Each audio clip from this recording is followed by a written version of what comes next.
오늘 말씀의 제목이기도 한데 그래 결심했어 라고 하면 여러분 혹시 떠오르는 프로그램 기억하시나요? 웃으시는 것은 저랑 같은 약 한 20년, 25년 전에 일요일 밤이라는 그 예능 프로그램이 있었습니다. 그래서 거기에서 그 유명한 프로그램이 그 이휘재가 나오는 인생극장이었습니다. 혹시 기억하시는지 모르겠는데 그때 상황극을 펼치면서 이휘재가 중간에 가운데서 가장 중요한 결정을 해야 할 때가 옵니다. 그럴 때 이휘재가 이렇게 외치는 단어입니다. 이때 하면 유명한 노래가 있었는데 빠밤 빠바밤 빰빠밤 이렇게 하면서 이제 이휘재가 나와서 그래 결심해서 하면 선택 A와 선택 B를 하게 되는데 선택 A에 B에 따라서 그 인생이 어떻게 달라지는지 그렇게 나와 있었던 코미디 프로그램이었습니다. 코미디 프로그램이어서 단순히 그냥 재미만 있었던 게 아니라 그 선택 A와 선택 B 가운데 그 선택만 하는 것으로 끝나는 것이 아니라 그 가운데 정직하게 행하고 끝까지 최선을 다했을 때 그 인생이 어떻게 바뀌는지 그런 교훈도 줬던 프로그램이었습니다. 그래서 제 어렸지만 제 기억에 남아있는 프로그램인데 오늘은 이 그래 결심했어와 관계된 것처럼 우리 인생의 중요한 결정 앞에서 우리가 어떻게 반응해야 되고 또 어떻게 하나님 앞에 나아가야 되는지 본문을 통해서 살펴보려고 합니다. 오늘 본문은 드디어 40년의 광야 생활을 마치고 이스라엘 백성들이 하나님께서 약속하신 그 가나안 땅에 들어가기 전 가장 중요한 요단강을 건너는 장면입니다. 우리는 출애굽 후에 바로 홍해의 기적이라고 해서 모세의 기적이라고 해서 홍해 바다를 건너는 것은 믿지 아니한 사람들도 거의 다 알고 있는 내용입니다. 근데 이것은 많이 기억하는데 우리가 요단강을 건너는 이것은 대부분 모르거나 그냥 중요하지 않게끔 지나갈 때도 많은데 우리가 이것을 자세히 살펴보면 홍해를 건너는 것뿐만 아니라 요단강을 건너는 것 또한 우리에게 영적으로 큰 의미가 있는 것을 알 수 있습니다. 그리고 또 자세히 들여다보면 이 홍해를 건너는 곳과 이 요단강을 건너는 게 비슷한 것 같아 보여도 그 안에서 우리에게 주는 영적인 다른 점과 차이점도 있는 것을 볼 수가 있습니다. 홍해를 건너는 것이 그 하나님을 이제는 너의 인생의 주인으로 삼는 그 구원의 시작을 보여주는 것이라면 이 요단강을 건너는 것은 이제 홍해를 건너서 이 구원받은 하나님의 자녀가 그 40년의 광야 훈련을 통해서 이제 그 시험과 여러 가지 훈련을 겪었는데 이제 믿음의 도전 앞에서 어떻게 해야 될 것인지 보여주는 것이라고 볼 수 있습니다.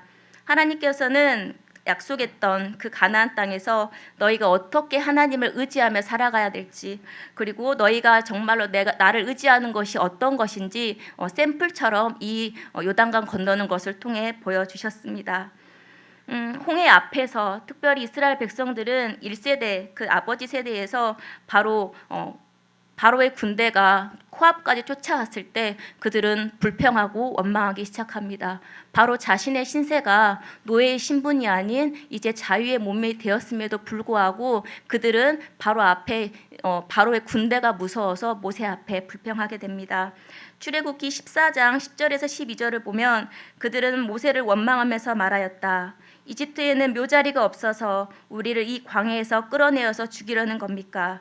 우리를 이집트에서 끌어내어서 여기서 이런 일을 당하게 하다니 왜 우리를 이렇게 만드십니까? 이스라엘 백성들은 구원의 기쁨도 잠시 그들 앞에 있는 그 어려운 홍해 앞에서 불평하는 모습들이 바로 이 이스라엘 백성들의 모습이었습니다. 그러나 이제 여호수아 3장을 보면 그런 모습들을 우리가 살펴볼 수가 없습니다. 이스라엘 백성들이 이제 요단강을 건널 때에는 모세를 뒤이어서 여호수아가 나서게 되는데 여호수아 앞에서 불평하거나 원망했다는 말이 나와 있지 않게 됩니다. 그 가운데 그 40년을 지나면서 이스라엘 백성 가운데는 불평하는 옛 모습이 사라지고 그들은 이제 여러 가지 훈련과 시험 앞에서 새롭게 무장된 모습으로 요단강 앞에 이렇게 서게 됩니다. 어쩌면 또 이런 질문이 있을 수도 있겠습니다. 홍해 큰 바다를 건너는 것은 할 수 있는데 요단강 조그만 데여서 그렇게 이스라엘 백성들이 겁내지 않은 거라고 이렇게 질문할 수도 있는 거지만 자세히 살펴보면 요단강이 그렇게 만만한 곳이 아닙니다. 건기 때 비가 내리지 않는 요단강은 그렇게 사실 무섭진 않습니다. 그러나 우기 때 비가 많이 오게 되고 지금 이스라엘 백성들이 요단강을 건너야 할 때 그때가 우기인데 이때가 되면 아주 위험한 상황이 됩니다. 비가 많이 내리기 때문에 급류가 생기게 되고 그 급한 물의 흐름이 형성되어서 옆에 주변에 있다면 자칫 그 물길에 휩싸여서 생명을 잃을 수도 있습니다. 우기 때 물이 불어난 상황이 위험한 상황이라는 것은 이스라엘 백성과 여호수아가 겪어보지 아니했지만 바로 눈앞에 보더라도 매우 위급한 상황이라는 것을 느낄 수 있는 상황이었습니다.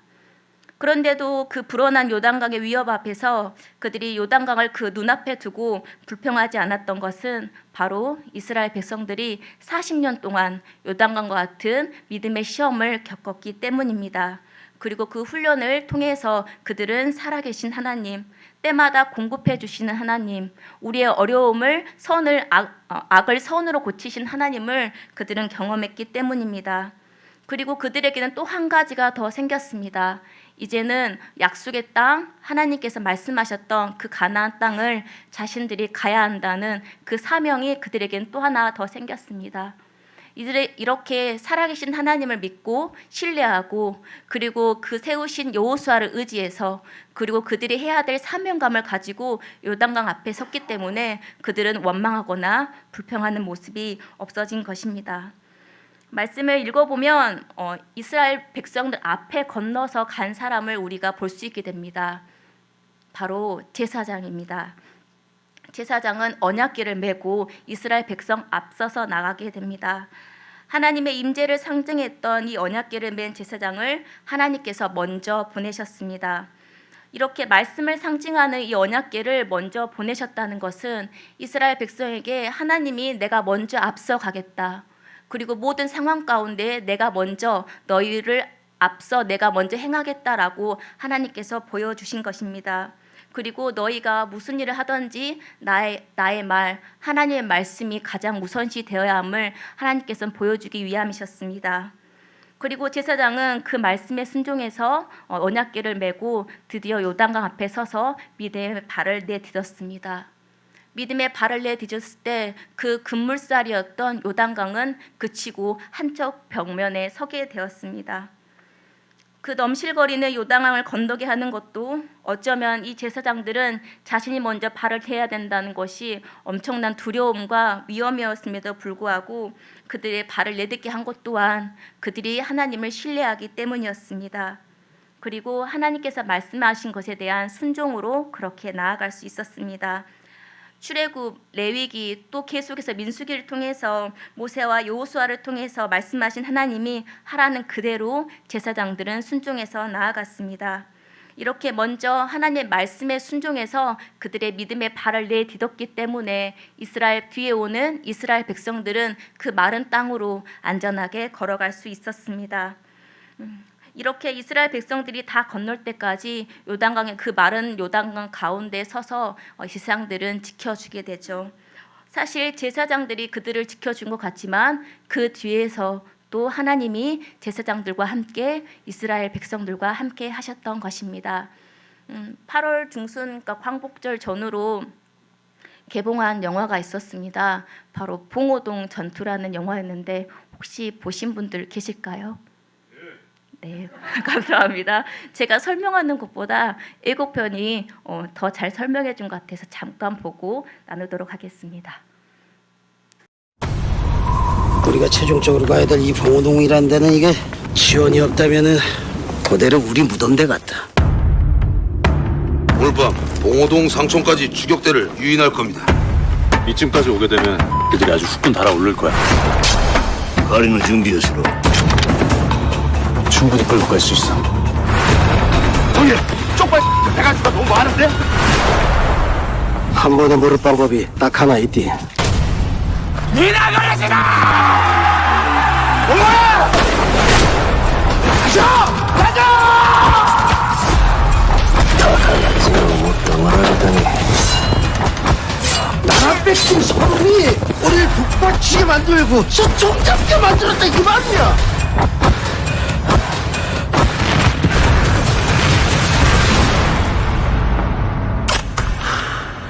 자격 너무 빠져들게 보시는 것 같아서 영화를 못 보셨다고 해도 실망하실 필요가 없습니다. 예고편을 본 게 영화 전체 스토리입니다. 영화를 저도 봤을 때 뭐 그렇게 큰 영화에 통해서는 감동을 받은 건 아니었습니다. 제가 이 영화에서 감동을 받은 것은 방금 마지막 장면에 나왔던 류준현이라는 배우가 여기서 이장하라는 그 독립군 리더로 나오게 되는데, 이 리더가 자신의 사명을 숨기고 독립군들 여러 군데에서 모인 독립군들을 이끌고 이제 전투를 하면서 봉오동까지 이끌고 오게 되거든요. 사실 이 봉오동까지 독립군이 이렇게 숨어 있어서 이 가운데 그 일본군을 유인하는 거였어요. 근데 그거는 어쩌면 인간이 생각했을 때 불가능한 임무였습니다. 어떻게 한 사람이 이렇게 유인해서 그 적들 엄청나게 강한 일본군을 끌어올 수가 있는 것입니까? 그런데 이장하가 가운데 불가능할지도 모른다는 것 있었지만 그냥 그것을 끝까지 수행해 나갑니다. 자기가 죽을 수도 있을 거고 또 여기 독립군이 모여들기로 했지만 그게 약속이 보장된 게 아니었어요. 독립군이 모여 있을 수도 있고 모여 있지 않을 수도 있는데 그가 끝까지 자신의 죽음을 알면서까지 끝까지 이끌고 된 게 무엇일까? 저는 그것에 집중하면서 또 영화를 본 후에도 계속 생각해 보았습니다. 바로 그것은 이 류준열 이장하에게 이 군대 장관 그 독립군에게 바로 이끌게 한 것은 희망이 아니었을까 싶습니다. 정말 1920년도 아무것도 없는 그 상황에서 단 하나 가질 수 있는 그 희망, 내가 죽을지도 모르지만 그 독립군들이 모여 있을 것이란 희망, 또한 내가 죽더라도 나를 통해서 이 전투가 우리한테 희망이 될 것이다라는 그 한 가지를 가지고 아마 이 류준열 이장하는 가지 않았을까. 그것에 저는 이 영화에 감동이 되었습니다. 바로 삶이 있는 한 희망이 있다라는 이 라틴어의 말처럼 인간을 이끌게 하는 것은 희망일 것입니다. 그리고 우리에게는 우리 하나님을 믿는 우리에게는 이 희망이 믿음이 아닐까 생각해 보았습니다. 믿음은 바라는 것들의 실상이요 보이지 않는 증거라고 히브리서 기자는 고백하고 있습니다. 우리가 오전에 받은 말씀처럼 헬라어로 믿음은 피스티스입니다. 우리가 하나님께 가지는 그 믿음과 더불어서 바로 역사 가운데 하나님의 말씀 가운데 보여주시는 바로 그 신실함이 믿음인 것입니다. 여러분에게는 요단강과 같은 나를 위협하는 그런 두려움들이 언제 찾아오십니까? 사람마다 다르겠지만 저는 언제부턴가 새롭게 시작한다는 것, 그것이 저를 두렵게 하는 것 중에 하나입니다. 특히 사역과 관련된 것은 더 그렇습니다. 어떤 사역자들은 정말 새로운 도전과 프로젝트 앞에 으쌰으쌰하고 가슴이 설렌다고 하는데 저는 믿음이 부족한지 새로운 일이나 여러 가지 시작할 때 하나님 어떡하죠? 걱정이나 이런 것들이 앞설 때가 많습니다. 그럴 때 그런 과정에 있을 때 지난주 또 저번 주 이 찬양이 참 제 마음을 울렸습니다. 들어보신 성도들 계실 텐데 거친 풍랑을 잠재울 힘이 내게는 없어. 그래서 뱃머리를 돌려서 다른 곳으로 갈까. 그런데 예수님께서는 이렇게 말씀하시죠. 오라 오라 나오라 강한 믿음으로 담대히 주께 나오라. 저는 이 찬양이 계속 제 마음을 울렸습니다. 이 찬양 가운데 부르시는 하나님의 음성 앞에 계속해서 주저하는 저의 모습을 발견했습니다. 그리고 이 찬양 가사 속에 있는 베드로를 한번 묵상해 보았습니다. 마태복음 14장 18절에서 33절을 보면 물 위로 걸어오라는 예수님의 말씀에 베드로는 그만 두려워서 물에 빠지고 맙니다. 그렇지만 예수님께서는 나중에 부활하신 모습으로 또 베드로를 따로 찾아오시게 되죠. 그러면서 네가 나를 사랑하느냐, 네가 나를 사랑하느냐, 네가 나를 사랑하느냐 이렇게 3번 물으시고 그렇다면 네가 내 양을 먹이라, 내 양을 치라라고 말씀하십니다. 그리고 요한복음 21장 18절부터 19절에 이렇게 말씀하십니다.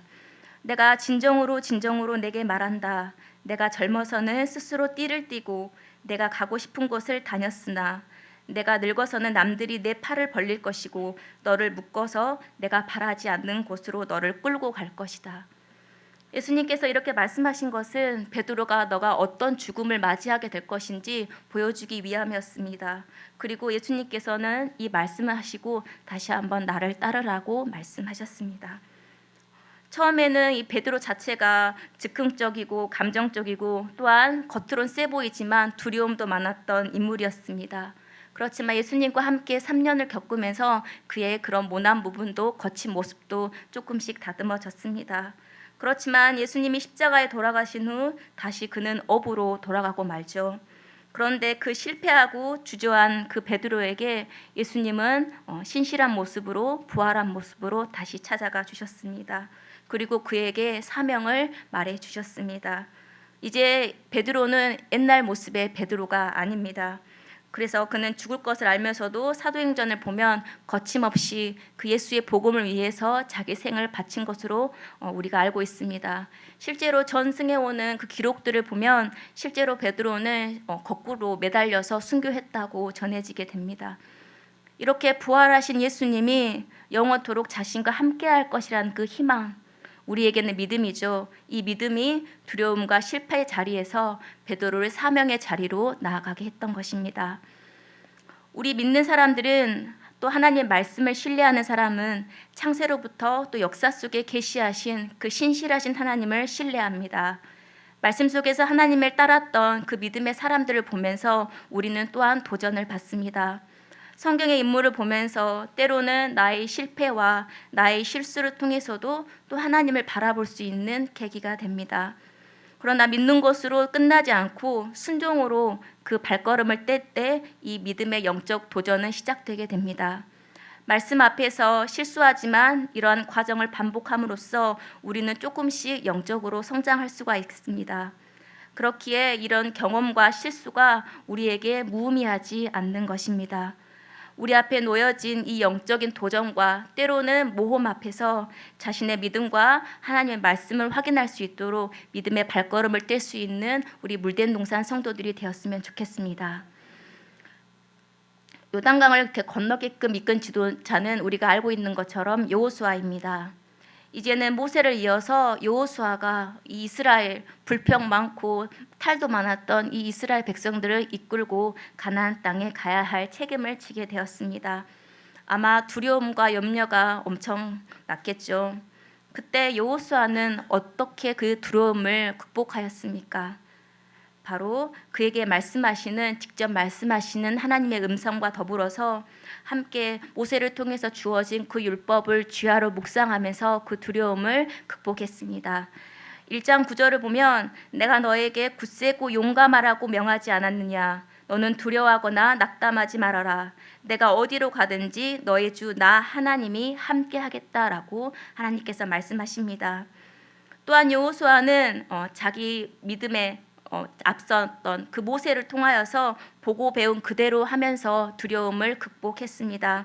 신명기와 민수기의 여호수아 모습을 보면 항상 모세 옆자리에 여호수아가 있었음을 보게 됩니다. 그 장막에서 모세가 기도한 후에 떠나갈 때에도 여호수아는 그곳에서 자리를 지키고 있었습니다. 또한 아말렉 전투 가운데 아론과 훌을 모세 옆에 지키고 있을 때에도 여호수아는 앞에 나가서 싸우는 일을 하였습니다.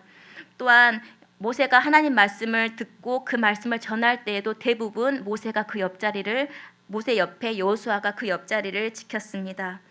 이렇게 모세를 통해서 하나님을 의지하는 습관들을 여호수아는 보고 배웠을 것입니다. 그리고 또한 여호수아는 그 모습 그대로 지키려고 하였습니다. 그래서 첫 번째 두려움일 수도 있는 이 요단강 앞에서 여호수아는 자신의 계획과 자신의 이런 군사적 이런 전략을 짠 게 아니라 하나님이 하라고 하신 그 말씀 그대로 이스라엘 백성들을 이끌고 나아가게 됩니다. 우리 또한 하나님의 말씀을 묵상하고 의지함으로 두려움을 확신으로 극복해야 합니다. 말씀 앞에서 계속 자신을 점검하고 또 자신의 연약함을 발견하게 된다면 하나님 앞에 겸손히 우리의 연약함을 고백하고 또 하나님의 도우심을 구했던 그 여호수아를 기억하면서 우리가 삶으로 앞으로 나아가야 하겠습니다. 본문을 묵상하면서 요단강을 건너는 이 이스라엘 백성이 바로 우리 물된 동산의 다음 세대인 가든 시드, 가든 키즈 또 틴즈 리더들이 그리고 또 우리 모두가 아닐까 생각해 보았습니다. 우리의 다음 세대들이 여름날 뜨거운 하나님을 경험하였습니다. 특별히 성도님의 기도와 섬김과 헌신 덕분에 우리 아이들이 그곳에서 마음껏 하나님을 외치고 하나님을 경험할 수가 있었습니다. 이렇게 우리 자녀들이 하나님을 경험했다면 이제 더 경험한 것에 더 이제 한 걸음 성장하기 위한 기로 앞에 우리 자녀들과 우리가 서 있습니다. 무더웠던 방학을 지나고 우리 아이들은 개학과 우리 대학생들은 개강을 앞두고 있고 또 여기 계신 성도님들은 하반기를 준비하고 있고 또 교회는 하반기와 함께 내년을 준비해야 되는 중요한 시점에 와 있습니다.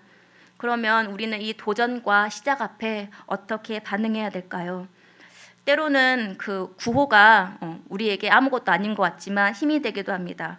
혹시 이 중에 모태신앙 있으신가요? 나는 뱃속부터 우리 부모님이 손을 드신 분 계십니다. 우리가 우스갯소리로 모태신앙은 엄마 뱃속에서부터 신앙을 가졌다는 그런 자신감이 아니라 모태, 난 모든 일 모태라고 할 때가 있는데 모태 신앙과 더불어서 우리 믿음을 가진 우리 모두는 그 앞에 할 수 없다는 것보다 할 수 있다는 그런 구호를 외쳐야 됩니다. 우리는 말씀 제목이기도 한데 한번 같이 외쳐볼까요? 그래 결심했어. 너무 소리가 적습니다. 그래 결심했어. 그래 결심했어. 그리고 특별히 우리 청년들 있잖아요. 이번에 우리 청년들 뜨겁게 또 하나님을 경험하고 왔는데 우리 청년들이 특별히 믿음의 시련 앞에서 넘어지지 않고 또 뜨거운 열정을 가지고 다시 한번 회복하기 위해서 우리 청년들과 한번 같이 또 외쳐보겠습니다. 그래 결심했어. 아멘. 우리 모두가 외쳤던 이 그래 결심했어를 결심했어라고 끝나면 안 되겠죠. 선포 자체가 중요하긴 하지만 이제 기도하면서 선포하면서 우리 앞에 주어진 이 영적인 요단강을 건너야 될 줄 믿습니다. 베드로전서 2장 9절은 이렇게 말합니다. 그러나 여러분은 택하심을 받은 족속이요 왕과 같은 제사장들이요 거룩한 민족이요 하나님의 소유가 된 백성입니다. 그래서 여러분을 어둠에서 불러내어서 자기의 놀라운 빛 가운데 인도하신 분의 업적을 여러분이 선포하는 것입니다 라고 말합니다. 이제 우리가 영적인 제사장입니다. 우리에게는 매 순간마다 이렇게 영적인 요단강이 우리 앞에 넘실거리면서 다가옵니다. 그때마다 하나님 말씀대로 순종하여서 언약궤를 메고 갔던 제사장들을 기억하십시오. 그리고 또 하나님의 말씀으로 믿음과 용기를 얻었던 여호수아 또한 기억하십시오. 우리 앞에 놓여있는 요단강과 같은 영적인 도전 앞에 두려워하거나 또 뒤로 물러서지 맙시다. 그리고 이 영적인 도전을 마치 큰 요단강을 건너거나 홍해를 건너는 그런 기적 같은 것으로 생각하지 말고 때로는 이번 주에 있을 내일부터 시작할 우리 세급절 기도회처럼 나의 믿음을 다시 한번 일으키게 하는 그 삶의 자리를 우리 요단강이라고 봅시다. 우리 부모 세대와 장년 세대가 먼저 제사장이 되어서 믿음의 발걸음을 우리 다음 세대에게 내어줍시다. 여호수아는 말씀처럼 모세에게 그 모든 것을 듣고 배웠음을 기억해야 됩니다. 우리가 먼저 하나님의 말씀을 묵상하고 끊임없이 자신의 연약함을 기도의 자리로 나아갈 때 우리의 자녀와 우리 교회의 다음 세대가 그것을 배우며 성장한다는 그 거룩한 책임감 또한 우리가 가져야 될 줄 믿습니다. 그래서 우리가 집중해야 대상은 하나님과 그의 나라임을, 그래서 우리를 넘실거리게 하고 두렵게 하는 요단강이 아님을 우리가 기억해야 됩니다. 그리고 그것을 우리 자녀와 다음 세대에게 보여줘야 합니다. 그래서 우리가 하반기와 또 내년을 준비할 때 그리고 우리의 삶의 믿음의 여정에서 승리할 수 있는 우리 물된 동산 모든 성도님이 되시기를 예수님의 이름으로 기도합니다. 말씀을 품고 기도하겠습니다. 하나님, 우리 앞에 놓여있는 요단강을 두려워하지 않겠습니다. 먼저 내가 영적 제사장이 되어서 말씀대로 순종하며 나아가겠습니다. 하나님, 우리의 연약함과 두려움을 하나님의 말씀을 통해 극복할 수 있는 믿음을 주옵소서.